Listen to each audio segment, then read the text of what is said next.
The massive alien warship blocked out the sun above Earth's capital cities. Commander Vex of the Dominion Empire stood on his bridge, looking down at the blue planet with satisfaction.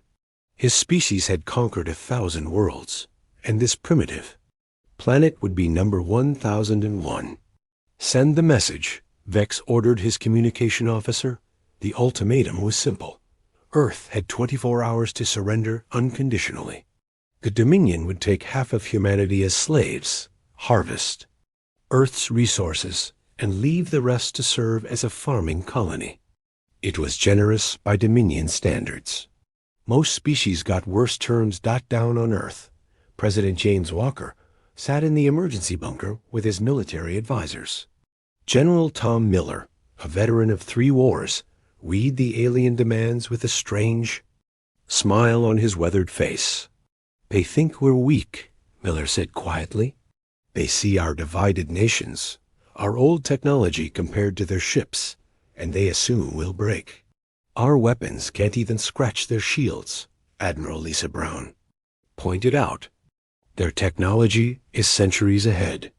Technology isn't everything, Miller replied. He turned to the president. Sir, I recommend we accept their terms. Everyone in the room gasped. Walker stared at his top general in shock. Let me finish. Miller continued. We accept their terms publicly. We invite them down for the surrender ceremony.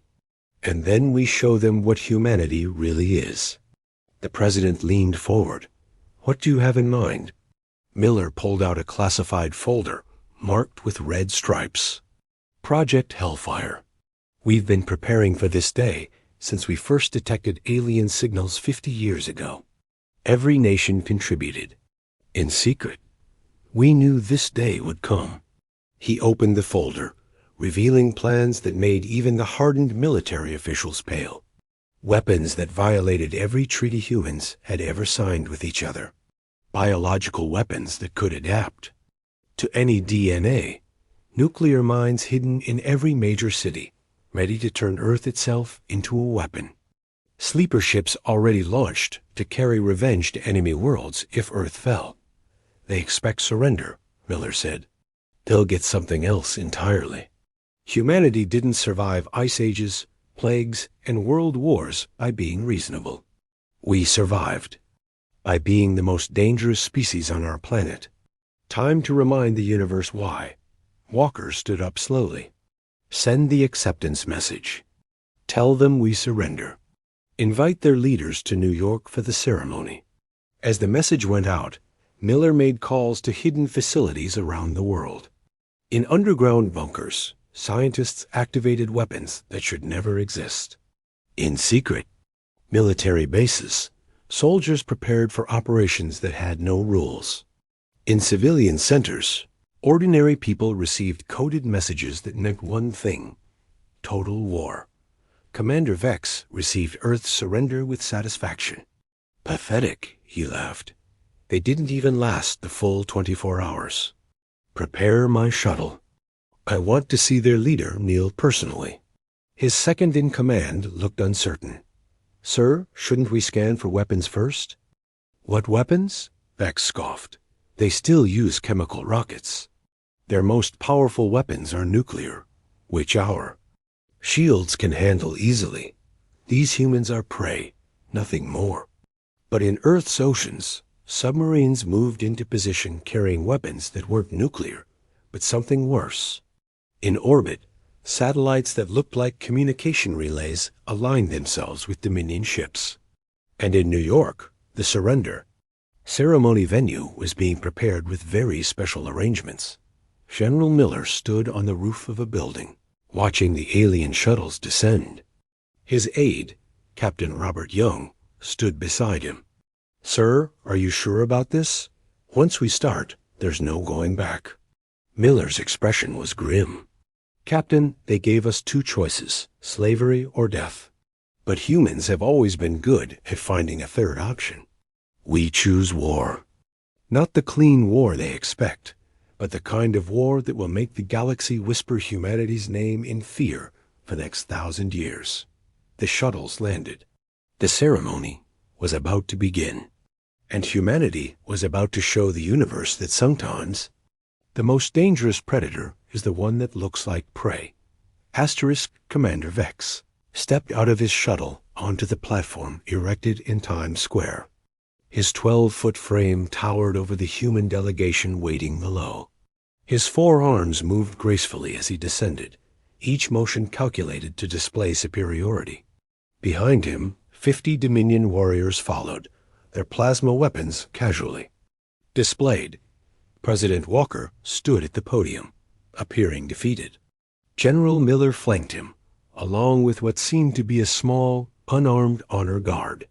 Thousands of humans filled the square, held back by barriers, their faces showing fear and despair. Or so it appeared. "I am pleased you have chosen wisdom over extinction," Vex announced, his translator converting his growls into English. "Your species shows more intelligence than most prey." Walker stepped forward, holding what looked like Earth's surrender documents. "Commander Vex, before we sign, our tradition requires we share a drink to mark such moments." Vex's 3 eyes narrowed with amusement. "Quaint, very well." Captain Young brought forward a tray with crystal glasses filled with amber liquid. Unknown to the aliens, each human in the square had taken an antidote an hour ago. The liquid contained a carefully engineered toxin that would take exactly 15 minutes to activate in the alien biology dot. As Vex raised his glass, Miller pressed a hidden button on his watch. Around the world, the message went out. Phoenix rising. In Montana, Colonel Jack Harris received the signal in a bunker 300 feet underground. "Launch everything," he ordered. Across the globe, hidden silos opened, but not with nuclear missiles. These contained something far more terrifying: swarm rockets, filled with self-replicating nanobots programmed to consume any non-Earth DNA dot back in Times Square. Vex drank deeply. "Now, let us proceed with your surrender." Walker began reading from the documents, deliberately slowly. Each word bought precious time. In orbit, the satellites finished their alignment. These weren't communication satellites at all, but particle beam weapons powered by hidden fusion reactors, designed to look primitive to alien scans. "We, the people of Earth, hereby ... Walker paused, glancing at his watch. 5 minutes had passed. On the Dominion warships, alarms suddenly screamed. "Commander." The ship's captain's voice crackled through Vex's communicator. "Earth has launched thousands of rockets. They're not nuclear, but we can't identify the payload." Vex snarled, reaching for his weapon. "Treachery." "No," Miller said, calmly stepping forward. "Strategy." The general pulled out a detonator. "You see, Commander, you made 3 mistakes. First, you assumed our public technology was all we had. Second, you thought our divisions made us weak when they actually forced us to become creative in warfare. And third, ... He smiled coldly. "You drank the wine." Vex tried to raise his plasma weapon, but his arm moved sluggishly. The toxin was beginning to work. Around him, his warriors stumbled, their coordination failing. "Poison?" Vex gasped. "But your leader drank too." Walker set down his glass, untouched. "Video editing, Commander. You saw what we wanted you to see. Every human here has the antidote. You have about 10 minutes before complete paralysis." In space, the first swarm rockets reached the Dominion fleet. The warship's shields, designed for energy weapons and kinetic impacts, couldn't stop the microscopic nanobots that passed through like dust. Within seconds, the bots began consuming the ship's organic components, including the crew. The particle satellites fired simultaneously. Invisible beams struck the Dominion ship's shield generators with surgical precision, overloading them from unexpected angles. The ship's defenses, focused on threats from below, never expected attacks from what they dismissed as primitive satellites. All units, go loud. Miller commanded. The fearful crowd threw off their coats, revealing military gear. The barriers fell away, becoming weapon emplacements. Buildings around the square opened hidden panels, anti-aircraft guns emerging. What had seemed like a surrender ceremony transformed into a kill box. Lieutenant Maria Rodriguez led her squad. Up from the subway tunnels, carrying weapons that shouldn't exist.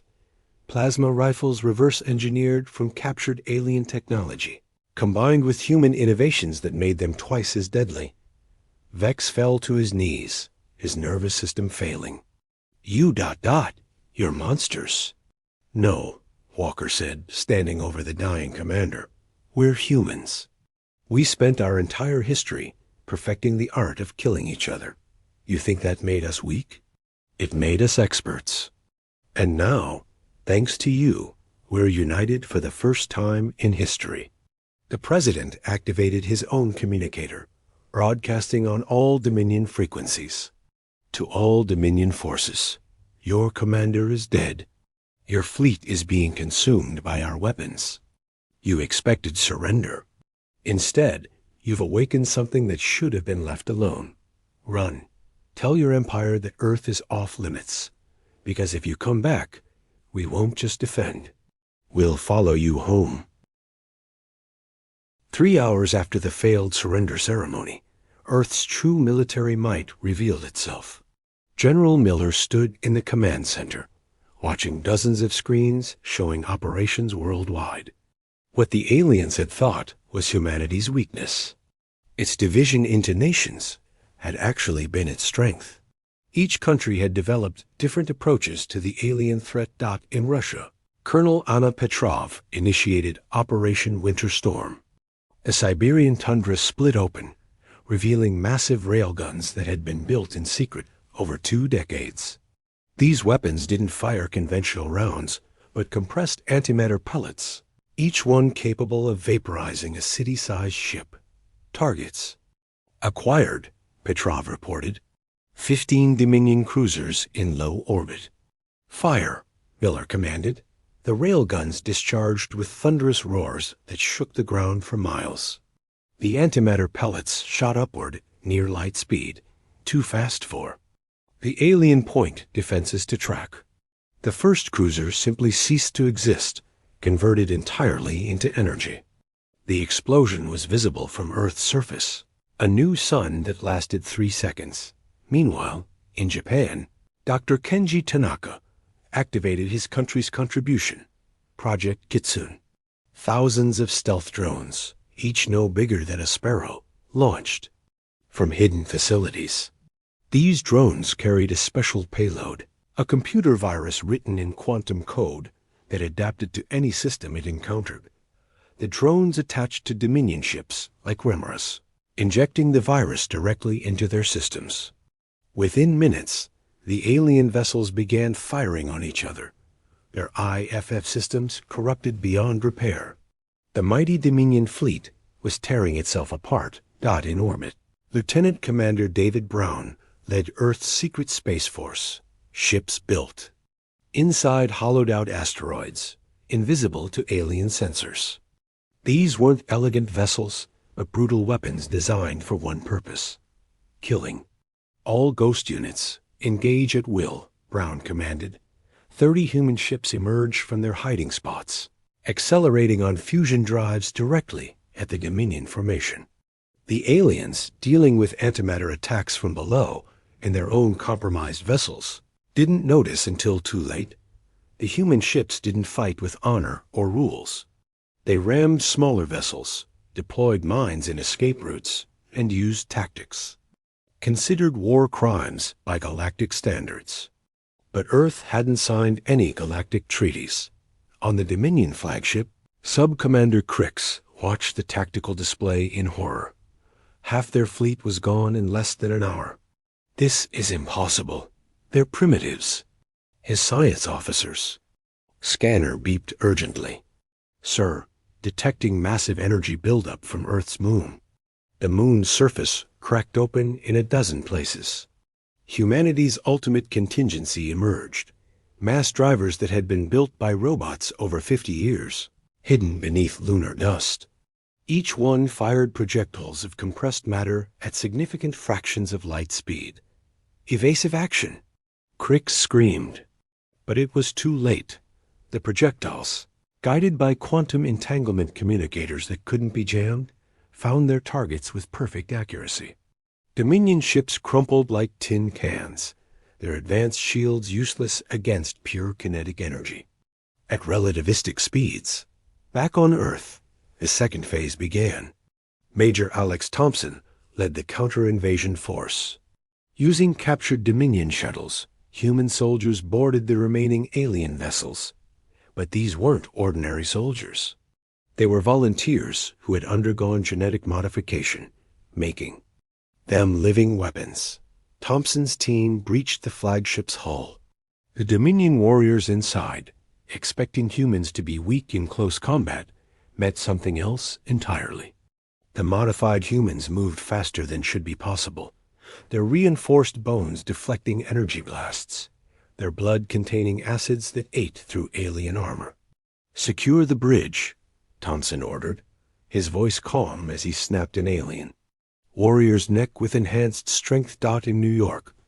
President Walker received reports from around the world. Beijing had released their bioweapon clouds that targeted only non-Earth DNA. London activated their temporal displacement field, sending Dominion ground forces random periods into the future. Tel Aviv deployed their sonic weapons that liquefied alien organs while leaving humans unharmed. "Sir," an aide reported, "we're receiving a transmission from the Dominion fleet. They're requesting terms for their surrender." Walker looked at Miller, who shook his head. "No terms. They came here to enslave us. They showed no mercy to the 1,000 worlds before us." The president activated the global broadcast. "Dominion fleet, this is Earth. You wanted our surrender. Instead, you'll serve as a message. We're uploading the sensor data of this battle to every communication relay you have. The galaxy will see what happens to those who threaten humanity." On the flagship, Sub-Commander Crix made a final desperate transmission to the Dominion homeworld. "Do not come to Earth. Classify this system as forbiddance. The humans ... They're not prey. They're the apex predators. They've been hiding it all along." 2 days after the failed invasion, the remnants of the Dominion fleet floated as debris around Earth. But humanity wasn't finished. In the war room, General Miller unveiled the next phase to President Walker and the Joint Chiefs. "They think this is over," Miller said, pointing to a star map. "The Dominion Empire spans 300 systems. They'll regroup, come back with a larger fleet. Then we stop them," Admiral Brown suggested. "No," Miller replied, his expression dark. "We hunt them." He revealed Operation Nemesis. While the world had watched the public space program struggle to reach Mars, secret shipyards in the asteroid belt had been building something else. 300 attack vessels, equipped with jump drives reverse-engineered from captured Dominion technology, but improved with human innovation. Captain Sarah Mitchell commanded the lead ship, the Revenge. She stood on the bridge, looking at her crew, volunteers who knew this was likely a one-way mission. "Ladies and gentlemen," she announced, "we're not going to wait for them to come back. We're taking the fight to their doorstep." The fleet jumped, simultaneously arriving at the nearest Dominion colony world. The aliens there, having received Crix's warning, had prepared defenses. They hadn't prepared for human tactics. Instead of attacking directly, Mitchell deployed what Earth called Genesis bombs, devices that didn't destroy, but transformed. They seeded the planet's atmosphere with aggressive Earth bacteria and viruses, modified to consume alien crops and infect their livestock. Within hours, the colony's food supply began failing. "Sir, they're sending distress signals to their military," her tactical officer reported. "Good," Mitchell smiled. "Let them come." When the Dominion response fleet arrived, They found the human ships had scattered into hundreds of smaller craft, each one a potential nuclear bomb. The humans had turned their own ships into weapons, pilots willing to ram enemy vessels in suicide runs that the honor-bound Dominion couldn't comprehend. Meanwhile, on Earth, Dr. Rachel Evans made a discovery that changed everything. Analyzing Dominion corpses, she found something disturbing. "Mr. President," she reported via secure channel, "the Dominion aren't conquerors by choice. They're running from something. Their DNA shows signs of genetic manipulation. They were made into warriors by another species." "Who?" Walker asked. "Unknown, but whatever did this to them is still out there. The Dominion conquers worlds to feed something else." This intelligence reached Captain Mitchell as her fleet engaged the Dominion's third response force near their industrial world of Kepler 442b. The battle was brutal. Human ships, damaged and outnumbered, fought with desperate creativity. They hacked Dominion factories to produce toxins. They crashed ships into the planet's moon, creating debris fields that destroyed orbital infrastructure. Lieutenant Marcus Johnson, leading a boarding party on a Dominion battleship, discovered their historical archives. What he found changed humanity's understanding of the situation. "Captain, you need to see this," he transmitted. "The Dominion Empire ... at the farm. They're being harvested by something called the Void Masters. Every 100 years, these beings come and take half their population." Mitchell made a decision. That would define humanity's future. She opened a channel to the Dominion commander. "This is Captain Mitchell of Earth.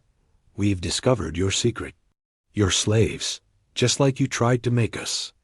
The Dominion commander, Lord Czar, responded with unexpected desperation. "You don't understand. If we don't provide them with new slaves, they'll consume us all." "Then fight back," Mitchell replied. "You have technology. You have weapons." "We?" "Tried.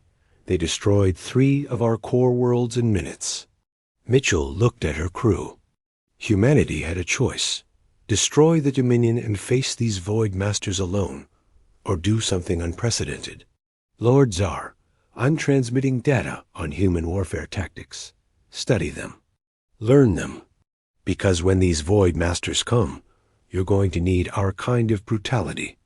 The transmission contained everything: biological weapons, psychological warfare, guerrilla tactics, the art of turning weakness into strength. It was humanity's entire military history, including the parts they weren't proud of. "Why?" Czar asked. Confusion evident even through the translator. "Because humans have a saying," Mitchell replied.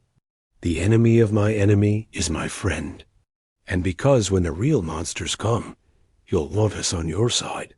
Back on Earth, President Walker received Mitchell's report with grim satisfaction. "General Miller, begin Phase 3. Miller nodded. "All facilities, initiate Project Prometheus. If there's something worse than the Dominion out there, we need to be ready." Across Earth, construction began on weapons that made their anti-Dominion arsenal look primitive. Humanity had defeated their first alien threat. Now they prepared for the real war. 6 months had passed since humanity's victory over the Dominion. Earth had transformed into a military powerhouse, its factories working day and night. The alliance with the Dominion Empire, unthinkable months ago, had provided access to technologies humanity improved with terrifying efficiency. Then they came. The Void Masters arrived without warning, their ships appearing through tears in space itself. These weren't vessels in any conventional sense, but living creatures the size of moons, their surfaces covered in writhing tentacles that could crack planets open like eggs. President Walker stood in the Global Command Center, now relocated to a facility on Mars. General Miller, promoted to Supreme Commander of Allied Forces, coordinated with Lord Czar of the Dominion. "How many?" Walker asked. 5 world eaters," Miller reported grimly. each one capable of consuming an entire system. The first World Eater approached Earth, its telepathic voice echoing in every mind. Submit, feed, serve. Humanity's response was immediate and violent. Operation Ragnarok is go, Miller commanded. The moon split apart, revealing it had been hollowed out and converted into humanity's ultimate weapon. The entire lunar mass had been transformed into a directed energy weapon powered by artificial black holes. The beam that erupted from it was visible from Jupiter, a column of pure destruction that struck the World Eater head-on. The creature screamed, a psychic wail that shattered windows across Earth. But it didn't die. Instead, it adapted, growing armor plates that deflected the energy. Predictable, Dr. Tanaka muttered from his laboratory. Time for the human touch. He activated Project Pandora. Thousands of missiles launched from Earth, each containing a different horror. Flesh-eating nanobots. Viruses that converted matter into antimatter. Temporal weapons that aged portions of the target, billions of years in seconds. Dimensional rifts that opened portals to the heart of stars. The World Eater tried to adapt to each weapon, but humans had learned from observing. Dominion battles. They didn't give it time. As soon as it adapted to one threat, 3 new ones hit from different angles. Captain Mitchell, now Admiral of the combined Human-Dominion fleet, led the space assault. All ships implement scatter protocol. Remember, chaos is our strength. The fleet didn't fight as a coordinated force, but as hundreds of independent units, each implementing different tactics. Some ships played dead, then detonated when the World Eater's tentacles investigated. Others used Dominion technology to phase partially out of reality, attacking from dimensions the Void Masters couldn't perceive. The second World Eater approached Mars, but humanity had prepared a special surprise. The entire planet had been rigged, with quantum bonds that didn't just destroy matter, but erased it from existence retroactively. When detonated, the explosion didn't just kill the World Eater. It made it so it had never existed at all. 2 down, Miller announced. 3-2. Go. But the remaining Void Masters learned. They merged into a single massive entity that dwarfed Jupiter. Its psychic assault intensified, driving weaker species insane. But humans had always been good at madness. Sir, Lieutenant Rodriguez reported, her nose bleeding from psychic pressure. 30% of the population is affected by the mental attacks. And the other 70%? Walker asked. Getting angry, sir. Very angry. That was humanity's secret weapon. While other species broke under psychic assault, humans channeled trauma into rage. The angrier they got, the more dangerous they became. All units. Walker broadcast globally. Weapons free. No restrictions. No rules.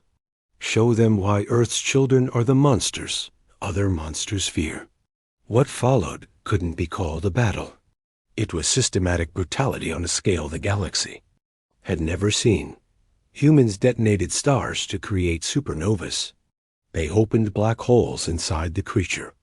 They used Dominion technology to travel back in time and attack it in the past, while simultaneously fighting it in the present. The merged World Eater, for the first time in its billion-year existence, tried to retreat. But humanity had learned.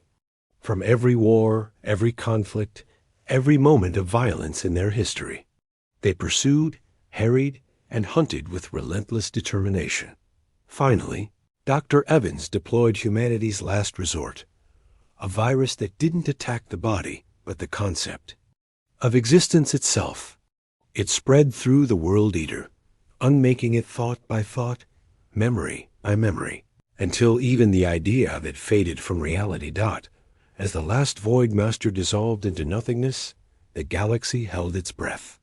The Dominion Empire, witnessing humanity's true nature, sent a single message to all known civilizations.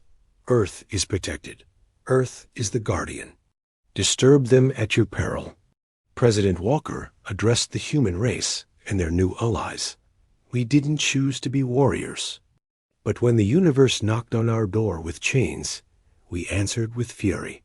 Let this be known across all stars. Humanity stands watch. We are the thin line between civilization and chaos. And we're very, very good at our job. The war was over. But across the galaxy, species whispered the new rule of survival. Don't wake the humans.